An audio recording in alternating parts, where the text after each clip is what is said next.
450 other people. However you want to count it. You've left so many people in between step 1 to 55 because you were in a rush.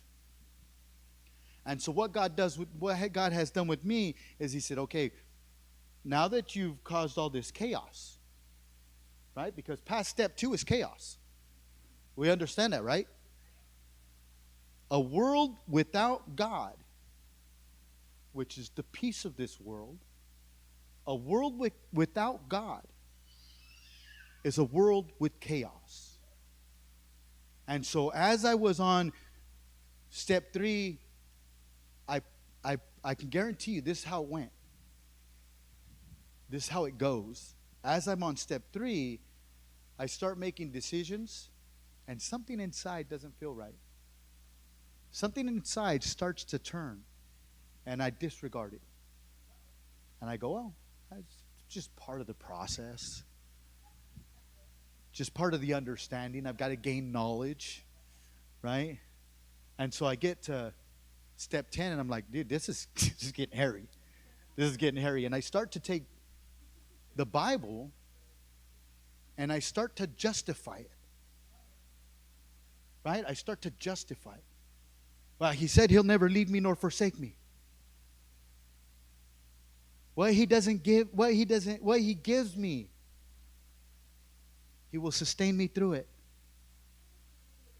I start to justify the actions that I've been doing with the Word, and I start using the Word as a sword against my very own thoughts. I don't know about you guys. Once again, back to me being the only judgmental person here. You guys, I'm giving you guys the ability to go ahead and judge me on that. My process in that was once I started to feel that discomfort should have been, go to God. Let me get back to square one. You sent me this direction. Let me get back to square one. Let me sit in your comfort. Let me sit in your peace. Let me sit in your understanding. And then I can go to step 2 by your direction again. Well, Nick, you don't understand my family. I didn't talk about your family. I didn't talk about anything else but you. See, it's that one-on-one position, that one-on-one feeling, that clarity starts to break through, and it starts to chop the chains of bondage off.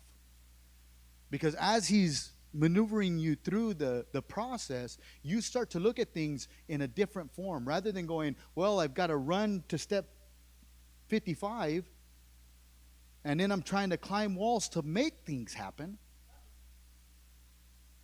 Right now I'm robbing Peter to pay Paul. Now I'm telling this person I'm going to be here, and this person's getting cheated. Now I'm over here and my family's being sacrificed because I've got too much things I've got going on. And if you're curious, yes, that's me. How dare I talk about you guys? That's me. I'm a busy guy. So I spend earlier spending time with God, asking God, man, I need this clarity. And so this last week, I'm sitting there and I'm jumbled with things.